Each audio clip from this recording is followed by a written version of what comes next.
Hello again. Welcome to the Bible for Everyone. We've actually finished the Sermon on the Mount, the section of Matthew's Gospel where he's telling us what Jesus said in that really famous sermon as he laid out his manifesto, as he laid out what it means to live as part of his kingdom. And if you remember, so much of it was about not just hearing, but doing. We're going to move on in Matthew's Gospel now to the next section. We're in Matthew chapter 8, and we're going to start at verse 1. What we have is Jesus returning from the mountainside where he's given the Sermon on the Mount. And straight away, he begins to do. He's done his saying, he's done his teaching, and now he's doing his saying and his teaching by doing things for people and showing his disciples and all those who want to be his followers what it means to follow him, how to live, how to do the things that he's just been talking about. So let's see what he does. Matthew chapter 8, beginning at verse 1. When Jesus came down from the hillside, large crowds followed him. Suddenly, a leper approached and knelt down in front of him. "Master," he said, "if you want, you can make me clean." Jesus stretched out his hand and touched him.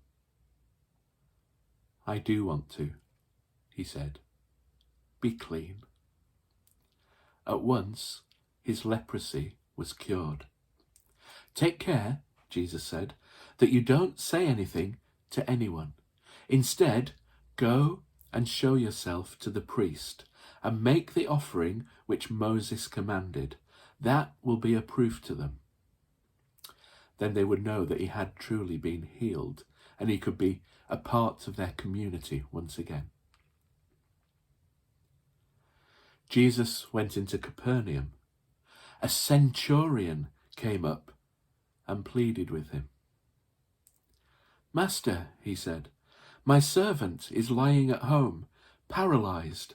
He's in a very bad state." "I'll come and make him better," said Jesus. "Master," replied the centurion, "I don't deserve to have you come under my roof.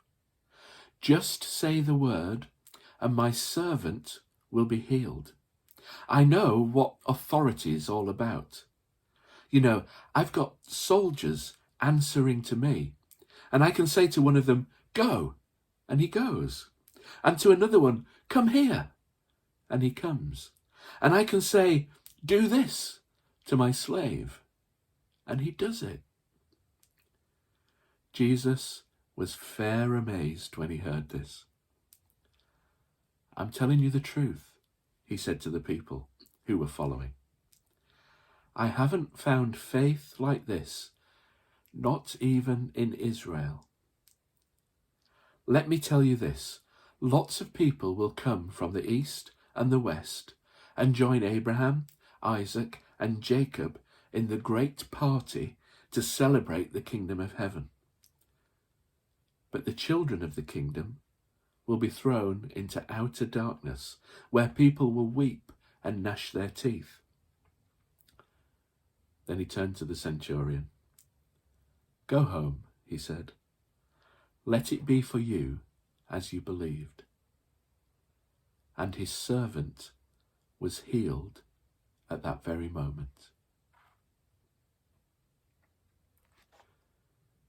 Jesus did. He didn't just speak and teach. He lived out the message that he brought. He touched and healed the lepers, the outcast, the outsider. He did that too for the centurion, the Roman who had come and taken over Israel and treated them as slaves. Still, Jesus healed for that person. It's amazing the things that Jesus did to show the kingdom of God had arrived in him. Grace and peace, everyone.